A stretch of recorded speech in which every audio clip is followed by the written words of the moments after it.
acquéreur. Je m'étais ici. On veut me déguerpir. Moi, c'est Gaël Daniel. Je suis acquéreur de terrain sur le site Beverly Lycée 4. Quand je parle de Beverly Lycée 4, je vais bien déterminer le site. Nous sommes en face du lycée 4 et non en face de l'université Albert Gaët et Bernadette. Ça, c'est une précision. Je prends la parole ce matin au nom de tous les camarades ici réunis.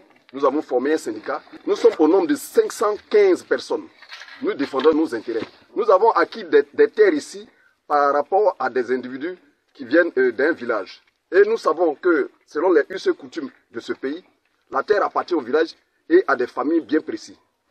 Donc nous avons acquis cette terre-là. À nos grandes surprises, un jour, un monsieur du nom de Zécré, il faut reprendre pour dire que nous avons acquis. Nous avons acquis ces terres-là, en les achetant bien sûr, avec Baruyo. À nos grandes surprises, un jour, un monsieur du nom de Zécré Alexis, qui est de Kakredou, vient nous voir et nous dit que ces terres lui appartiennent. Et que lui, les terres lui appartiennent, donc il souhaiterait que nous quittions les terres. Nous lui avions dit que, franchement, on ne peut pas quitter ces terres parce que nous n'avons pas payé ces terres-là avec lui. Il dit qu'il a acquis ces terres à partir de son grand-père. Nous ne connaissons pas son grand-père. Il va plus loin pour nous dire que lui, il va relotir le coin. Parce que nous, il faut qu'on fasse tout nos possible pour mettre ceux qui nous ont vendu ces terres-là en prison. Nous lui avons dit non. Aujourd'hui, chacun cherche à avoir ces terres pour pouvoir mettre sa famille à l'abri. Ils nous ont vendu les terres, nous ne pouvons pas les mettre en prison. Il dit, tant qu'on ne les met pas en prison, il n'y a pas de discussion entre lui et nous. On lui a dit non, nous ne pouvons pas les faire. Nous sommes allés voir ceux qui nous ont vendu les terres pour leur expliquer ce qu'il en est. Ils nous ont fait savoir que eux, les terres leur appartiennent. Et les terres n'appartiennent pas à Zécré. Mais Zécré nous a fait savoir qu'il allait en procès avec ces derniers et qu'il a gagné ce procès. Mais nous sommes surpris. Nous sommes dans un pays de droit. Quand on va en procès avec quelqu'un, c'est les deux parties qui se retrouvent devant les juges. Zécré allait seul, il a gagné son procès seul. D'après lui, il a tous les documents qui lui attestent que le site lui appartient. Tout dernièrement, et il est arrivé, il nous a croisés, et ce qui est curieux, il nous dit, nous allons mourir un à un. Zécré l'a dit, et je le répète, je vais vous tuer un à un, jusqu'à ce que vous quittiez ce site. Mais il a mis sa menace en exécution. Un d'entre nous a été tailladé à la machette. On va vous montrer les photos bientôt. Et mieux, quand il est venu ce jour-là, il a tiré sur un d'entre nous à bout portant. Dieu, vous savez, tout le monde, il y a des hommes qui sont des garçons. Quand il tire sur eux, ça ne peut pas. C'est ce qu'il a fait reculer. Il l'a mis en exécution. Un d'entre nous a été tailladé. Mieux, la toute dernière fois, il y a de cela 2 semaines, Zécré vient avec des topographes et il nous dit qu'il va faire un relotissement. Nous avons dit non, ça ne peut pas se passer comme ça. On t'a dit, va dire à ceux qui nous ont vendu les terrains là, nous sommes allés les voir, ils nous ont dit les terrains ne t'appartiennent pas. Puisque tu viens de Kakredou, nous sommes allés à Kakredou pour nous renseigner auprès de Kakredou. Les gens de Kakredou disent, Zécré n'a pas de terre ici. Nous sommes allés à Baruyo, puisque les deux villages cohabitaient hier avant. Ils se sont séparés pour des problèmes de famille. Donc, les terres de Baruyo sont contiguës aux terres de Kakredou. Il y a une intersection. Les deux villages ne te reconnaissent pas comme propriétaire de terres. Nous lui avons signifié ça. Mais ce qui nous a surpris, il part partout. Il va à Radio Albayan, à Radio Gagnoua, pour faire savoir aux gens que nous sommes venus, nous avons acquis ces terres de façon illicite. Nous voulons dire à Zécré que nous n'avons pas acquis des terres de façon illicite. Avant de payer une terre en Côte d'Ivoire, on se renseigne sur l'appartenance de ces terres-là. Il nous produit des documents, il place des panneaux ici pour indiquer qu'il a gagné le procès et que le préfet lui aurait donné un permis de lotir et que la Cour de cassation lui aurait donné le droit de nous déguerpir. De quelle Cour de cassation il parle? Nous sommes dans un pays de droit. Il nous fait savoir, lors de cette discussion, que lui, ces terres-là ont été acquis par... Il y a une double parole. Je ne sais pas si c'est de la mythologie, mais il y a une double parole. Il nous fait savoir d'abord, qu'il a acquis les terres en 1949. Je lui dis, en 1949, la Côte d'Ivoire n'était pas encore indépendante. Mais comment toi tu as acquis ces terres-là? Il nous dit encore qu'il a acquis les terres en 2011. Tout le monde sait qu'en 2011, le pays est en guerre. Et le pays est en guerre, les institutions étaient en train de se replacer progressivement. Les gens n'avaient pas le temps de pouvoir signer des documents administratifs. Mais à quel moment toi on a eu à signer ces documents? Je pense bien que ce monsieur-là, il faut qu'on fasse très attention. C'est vrai, et il est allé plus loin pour nous dire qu'il est le proche du président de la République. Donc quoi qu'on fasse, lui va nous enlever sur les terres. Nous ne sommes pas proches du président de la République, mais nous sommes des citoyens ivoiriens aussi. Le président de la République, il est pour nous tous. Il n'est pas pour Zécré seulement. C'est pourquoi ce matin, je lui ai lancé un message au président de la République. Pour lui dire, il ne faudrait pas que des individus, mais qu'ils soient à côté de lui, utilisent son nom pour pouvoir exproprier de pauvres gens. Nous aussi, même si nous sommes des charbonniers, même si nous sommes des cultivateurs, même si nous sommes des mécaniciens, nous sommes aussi des Ivoiriens. Nous participons à l'évolution de ce pays-là. Il ne faudrait pas que Zécré vienne nous exproprier sans des documents valables. Est-ce qu'il vous a produit un document qui montre qu'il est propriétaire de l'espace? Zécré n'a jamais cherché à échanger avec nous.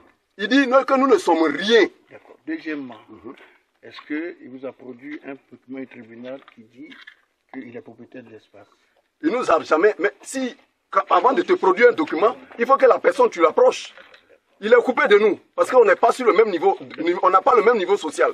Lui, il est au ciel, nous, on n'est pas terre. Donc, il ne peut pas échanger avec des animaux. Est-ce qu'il vous a donné l'information comme quoi le tribunal lui aurait donné une grosse qui dit qu'il est propriétaire de l'espace? On vous a débouté au tribunal, vrai ou faux? Nous ne savons pas qu'il y a eu un procès. On ne nous a jamais signifié qu'il y a eu un procès.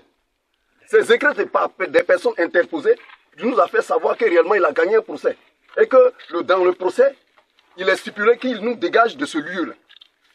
Mais Zécré, de façon personnelle, il nous a jamais... Nous-mêmes, on fait tout pour rentrer en contact avec lui, mais il nous a jamais croisé de façon physique. Mais la seule fois qu'il est venu ici, c'est pour nous déguerpir, pour nous menacer, pour dire du n'importe quoi. Alors, quatrième question. Oui, allez-y. Il vous a dit, selon vous, que le préfet lui aurait donné un permis pour vous déguerpir, quelque chose comme ça. D'accord. Question, est-ce que vous avez apporté la préfecture? Je crois bien que votre question est très bien portée. Nous avons les documents ici. Nous avons écrit au préfet plus de 4 fois pour lui demander une audience. Le préfet nous a jamais reçus. Il n'a jamais considéré tout ce que nous sommes en train de faire. Nous sommes même allés à la construction pour que le problème là soit vu. Parce que nous sommes menacés à chaque fois.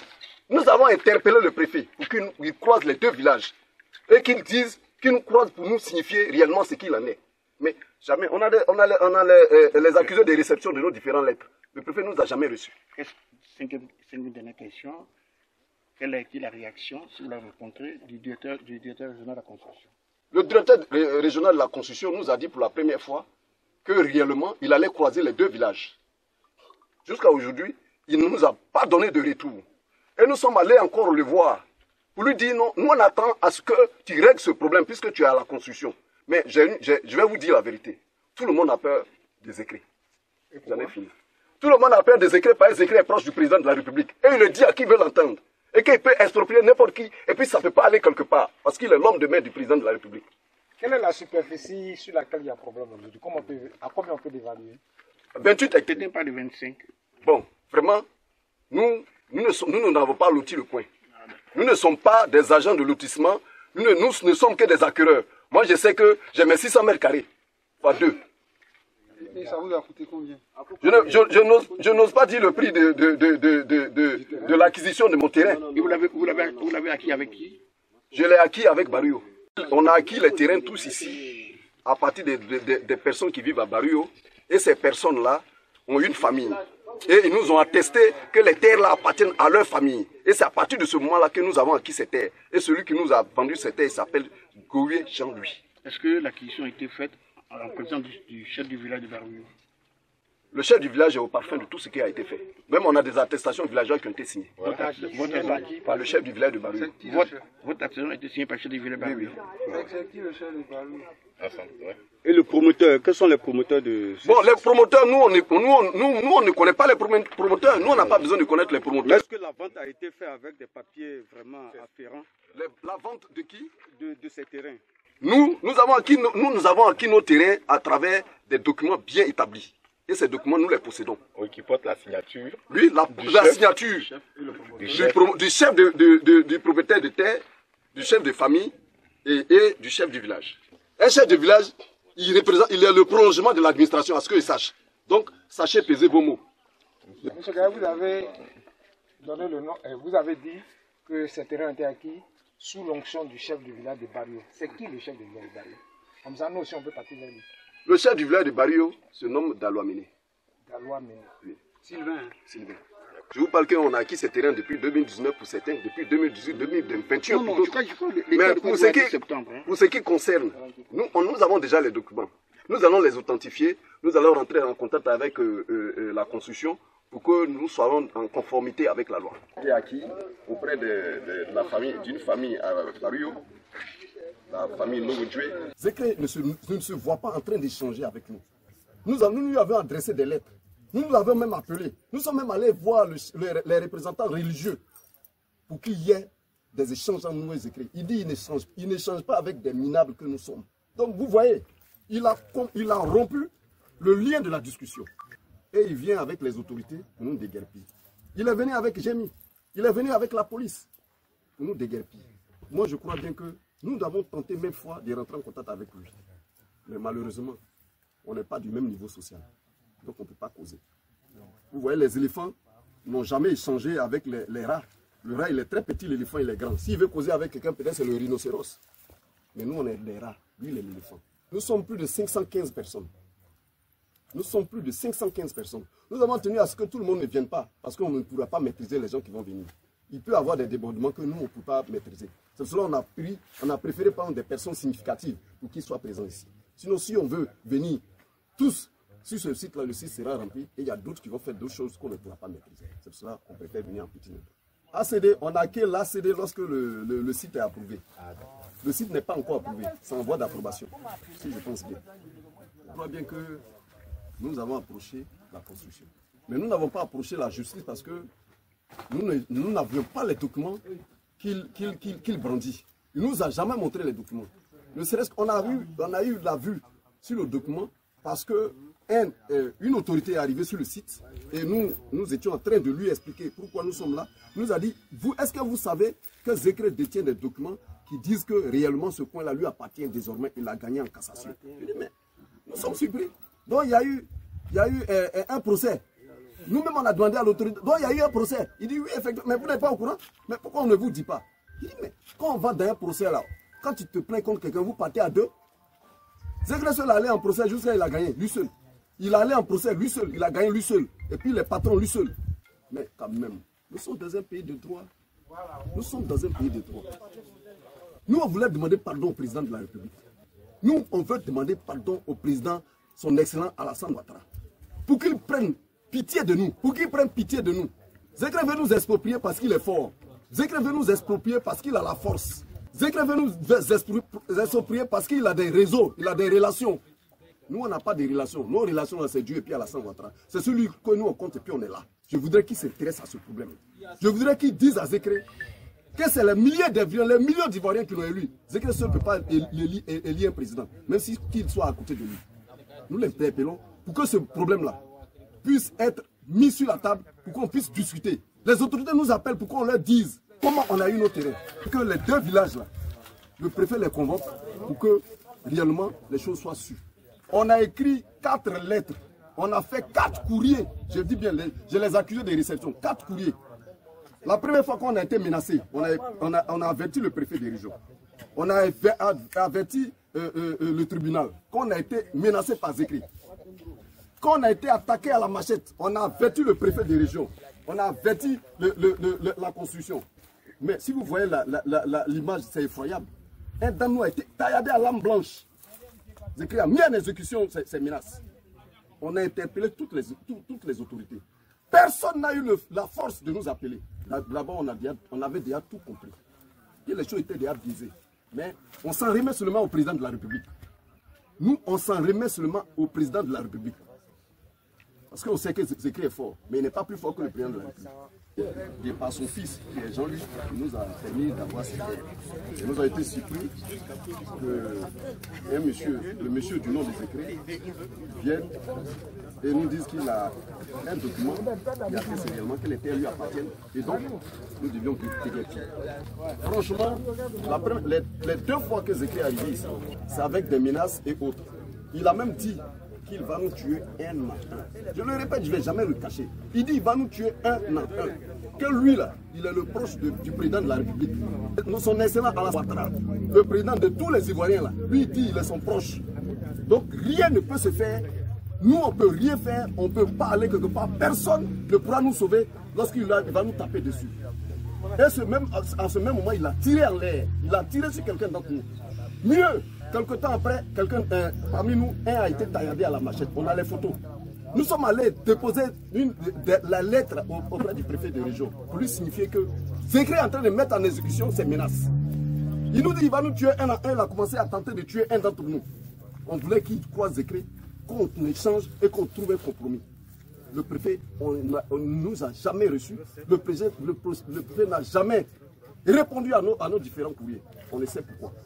On a déjà compris que, effectivement, Zécré est puissant. Effectivement, Zécré est puissant. C'est à quoi de sa puissance qu'on ne veut pas nous recevoir? C'est parce que nous ne sommes pas les amis de Ouattara. C'est parce que nous ne sommes pas les amis du président de la République. Mais tout le monde ne peut pas être les amis du président de la République. Chacun d'entre nous, il y a des mécaniciens, il y a des menuisiers, il y a des maçons, il y a des cultivateurs. Nous nous sommes saignés pour payer des terres. Et tu veux nous déguerpir parce que tu es puissant. Vous savez, en Côte d'Ivoire ici, lorsqu'on veut payer une terre, et tout le monde le sait, c'est tout nouvellement que la loi est arrivée. Il faille suivre certaines démarches. Sinon, en Côte d'Ivoire, nous savons que quand tu vas payer une terre, on te donne une attestation d'attribution. Et c'est sur cette attestation d'attribution, il est mentionné la signature et le cachet de l'opérateur. Le cachet du propriétaire de terre et le cachet pour la purge villageoise. C'est-à-dire c'est dans un village que tu fais le lotissement. C'est les trois signataires-là qui sont importants. Nous les avions. Maintenant, comme la loi est arrivée, mais pour votre information, certains ont acquis les terrains depuis 2019, 2021, 2022, 2023 même jusqu'en 2024, avant la loi.